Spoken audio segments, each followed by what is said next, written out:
Saya Tasnia News Desk at 9. My name is Tobias Oching. One by one, let's approach the news making headlines.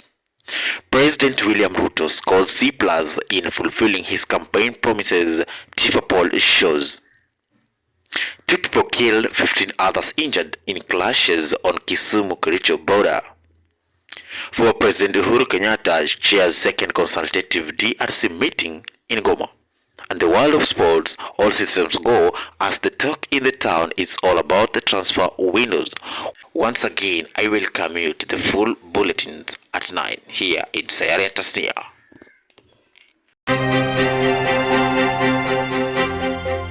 President William Ruto has scored a C+ in the fulfillment of his promises.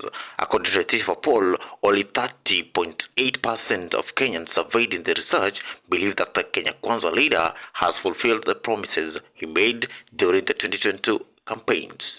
What about the takes for the remaining 69.2%? Our very own Faith Kimani has more. 43.6% of the president's supporters believe that he has fulfilled his campaign pledges. On the other hand, only 18.4% of the opposition supporters believe he is delivering on his promises. The survey revealed that the Hustler Fund and the Fertilizer Subsidy Program are top of his advertisement in the eyes of the Kenyans. However, the survey shows that the Kenyans' view towards the achievement by the Kenya Kwanza government has reduced significantly between March and June, with over half of the Kenyans saying that the government has achieved nothing. Kenya told TIFA in the survey that increased economic hardship and the failed campaign promises were among some of the failures since taking office. The introduction of the housing levy, increased corruption, dictatorship, increased insecurity, and increased public debt were among the failures of the Ruto administration. On whether the country has headed on the right direction, only 25% of the respondents believe so. 56% of the Kenyans believe that the country is headed in the wrong direction. Reporting at 9 for Saria Tasnia, I'm Faith Kimani. Thank you very much, Faith Kimani. Now, the chaos that erupted in Sondu along the Kisumu-Kericho border has left 2 people dead with 15 others nursing injuries. This happened on Thursday as the anti-government protest spilled over into a boundary conflict between the 2 counties of Kisumu and Kericho. Let's get more from our very own Morris Otara. The clashes that erupted during the anti-government protest on Wednesday has resulted to loss of lives for 2 people as 15 others are still nursing injuries in different hospitals. At Nyabondo Mission Hospital, 5 people were admitted with gunshot wounds, 3 with critical stabbed wounds, and 4 others were brought in with arrows lodged in different parts of their bodies. Collins Ouma, resident at Nyabondo, says that he was attacked on his way back home. He tried to escape. Unfortunately, he was on the receiving end of an arrow. At Sigowet Sub-County Hospital, 1 person succumbed to an arrow wound allegedly inflicted during the protest at Sondu. 3 others are being treated at the same facility after being attacked by a group of youths. Kericho County Commissioner Michael Lesiman confirmed the incident, expressing confidence of containing the chaos from escalating further. Sondu Market has been on the heat over years of clashes as Kisumu and Kericho County differ of the location of boundaries which demarcates the 2 counties.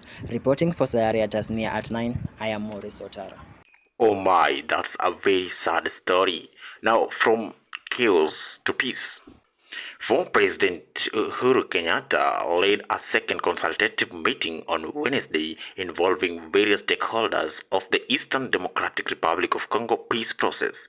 Cecilia Mwende reports. In his opening remarks, the facilitator Uhuru Kenyatta said that the meeting, unlike others held outside Democratic Republic of Congo, had been convened in Goma as an indication of all stakeholders' commitment to helping the Congolese find a lasting solution to the conflict.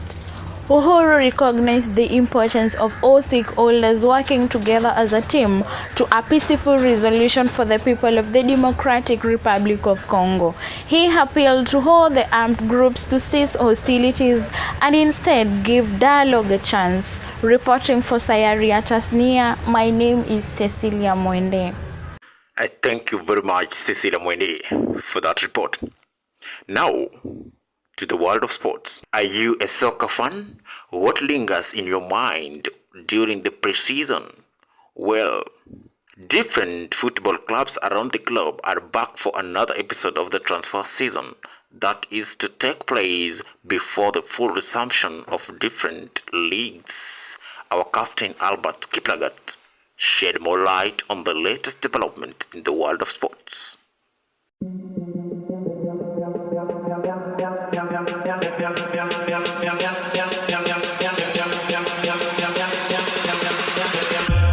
Welcome to our sports news. I am Albert Kiplagat. Manchester United are now closing in on a deal for Cameroon international and Inter Milan goalie Andre Onana. Verbal proposals are expected to proceed today on 14th July. Understand it is of a 50 million euros transfer fee plus 5 million add-ons. Once the fee payment structure is discussed, then it will only be a matter of time when Onana will join the Red Devils. This will be an important deal for United as they seek to replace their former number one goalie David De Gea, who recently left the club.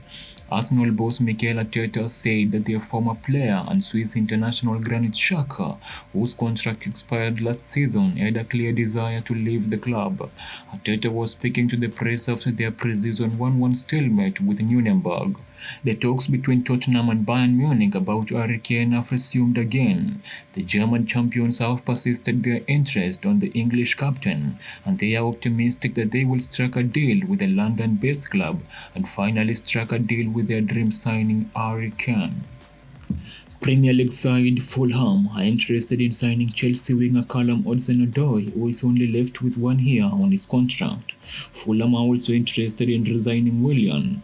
The Brazilian is a free agent after his 1-year spell at the Craven Cottage came to an end last month. Nottingham Forest are also pushing to sign William. They have held positive talks with the player, and manager Steve Cooper has personally met him to explain the role William will have in his team. There is also a growing interest in William from clubs in Saudi Arabia. Reporting for Sayari Tasnia Sports Desk, I'm Albert Kiplagat. Goodbye for now. And that brings us to the end of our news bulletins at 9 today. Thank you for tuning in and you listening to the news from Sayari Tasnia English version. Get in touch with our latest events through our YouTube channel at Sayari Tasnia. Have been your anchor, Tobias Ocheng, aka Senator Bella County. Bless.